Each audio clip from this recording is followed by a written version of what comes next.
Hello all you lovely people and welcome to another video of mine. In today's video, we are going to be taking a look at Final Fantasy XVI, which is finally now released on PC as well. Now, this is one of those PlayStation exclusive games that has released on the PC as well.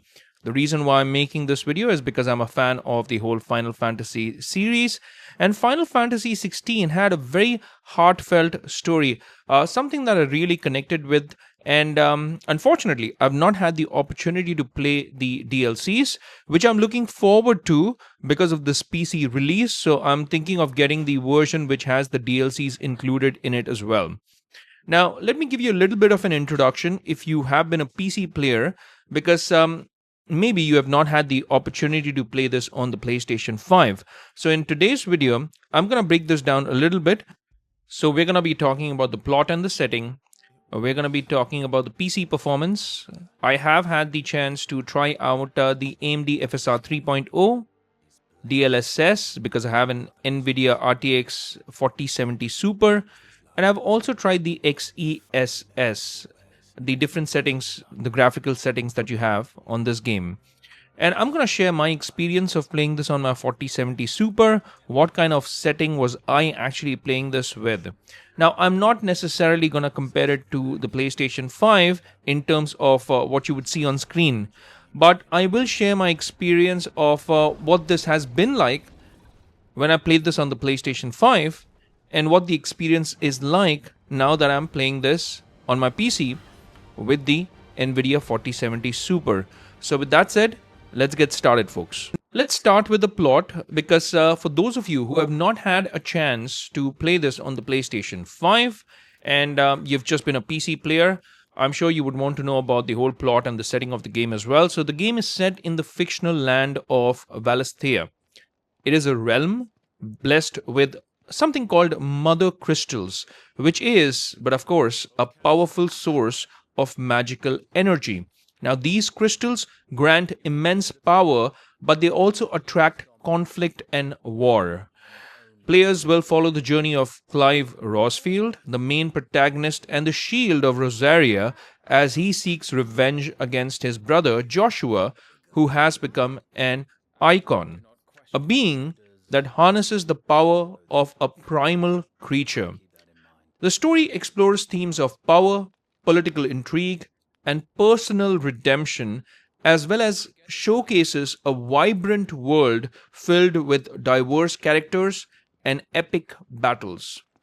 Clive Rosfield is portrayed as a determined and conflicted individual seeking revenge, but the story delves into Clive's personal journey, his growth as a character, and the challenges he faces along the way.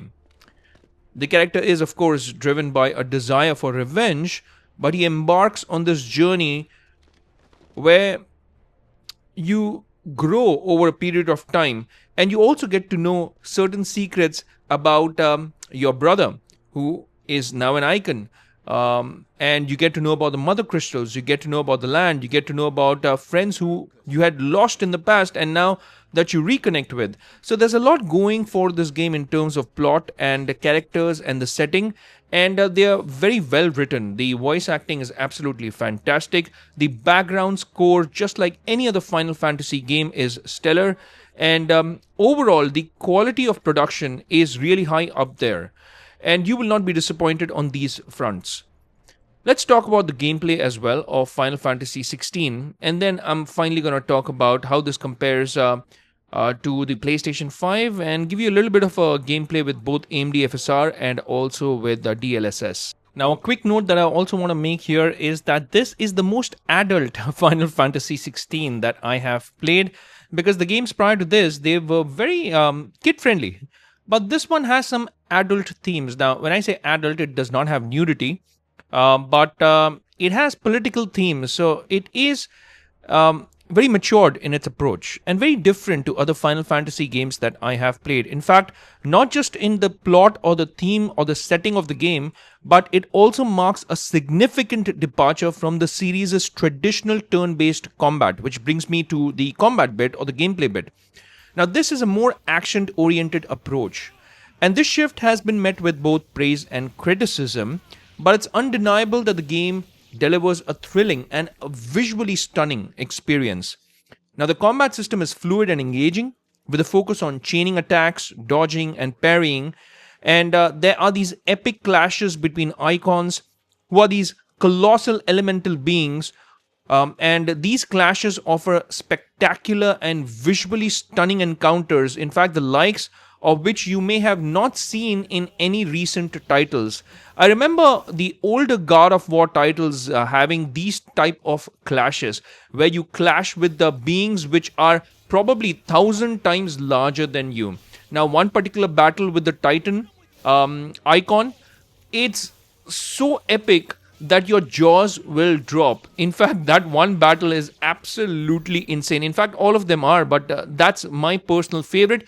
Which one out of all the icons that you will encounter in this game has been your favorite? Please let me know in the comments section. Now, players can also customize Clive's abilities and gear, allowing for different playstyles. And overall, the game boasts a rich and engaging story with well-developed characters, excellent voice acting, fabulous background score, and a compelling plot. Now, the gameplay, or rather the action-oriented gameplay, is definitely a major highlight, but some players may find the RPG elements to be somewhat lacking. And please note, this is not an open-world game. Your progression is linear. The exploration options are also very limited, so that may also disappoint those who crave a more open world experience. But the combat system, it's exhilarating. In fact, out of all the Final Fantasy games that I have played, barring Final Fantasy VII Remake, I think this game is really, really good, and it will keep you engaged in terms of the gameplay, in terms of the story. And again, the RPG elements may feel somewhat limited, but hey, it is what it is. If you're a fan of action heavy RPGs, then maybe you may want to stay away from it. But apart from that, I mean, it's a fantastic game. And should you purchase this, is the question. Then I believe if you haven't played the DLCs on the PlayStation 5, it's a good time to jump in. But if you've played the DLCs and the whole game, I think you should wait for a sale.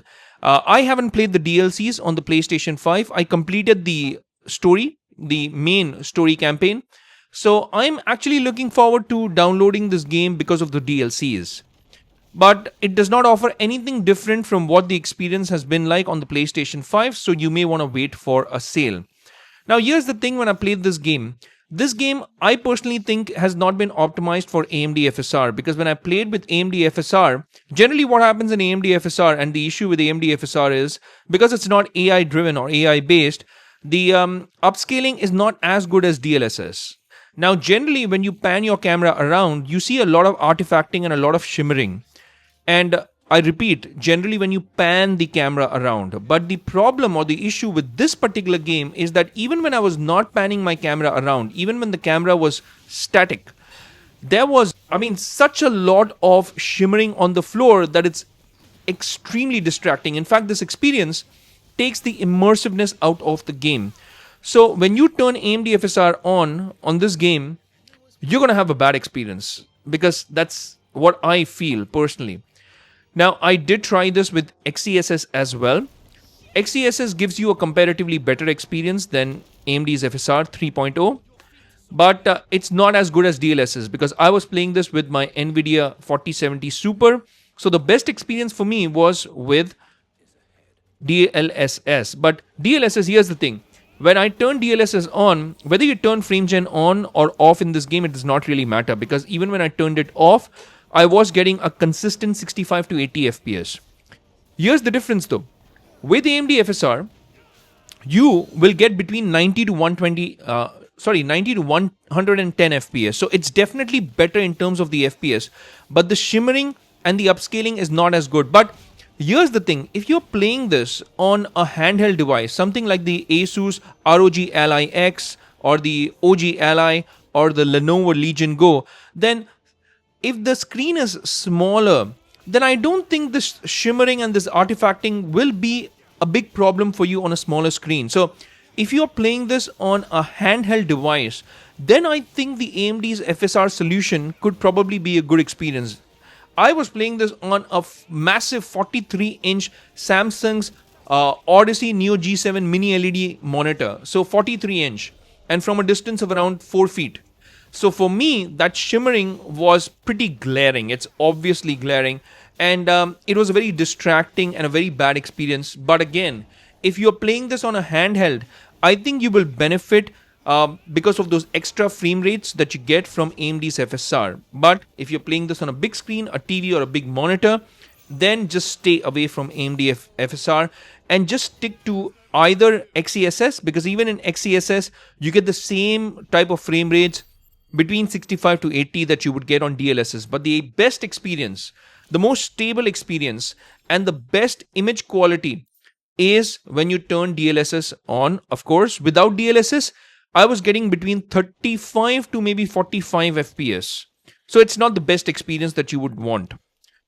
DLSS gives you 65 to 80 FPS. The image quality is as good as probably native. If you're sitting at a distance of 4 feet from a 43-inch monitor, you would not notice a big difference.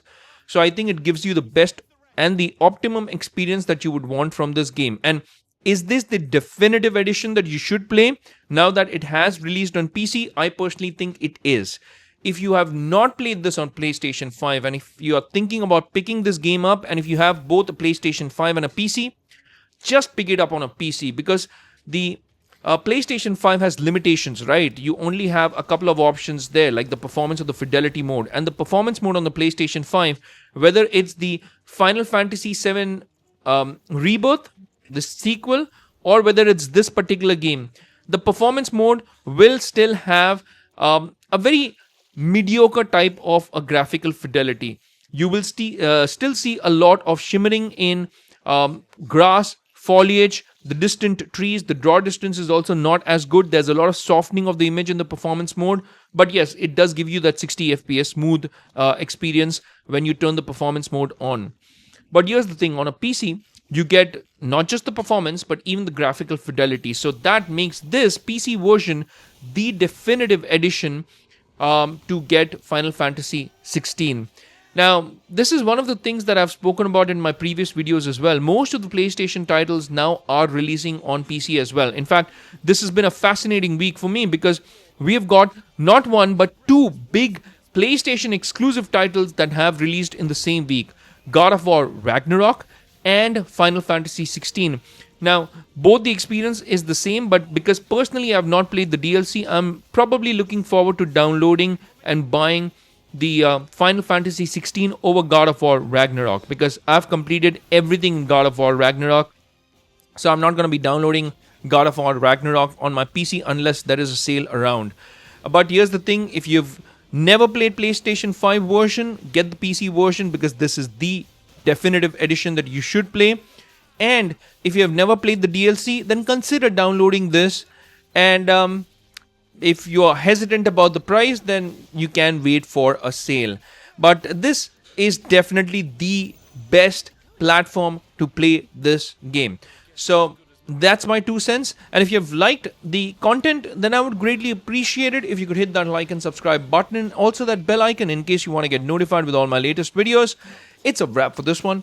I'll see you lovely folks in my next video. Until that time, I'll say take care, stay safe, and may God bless you all.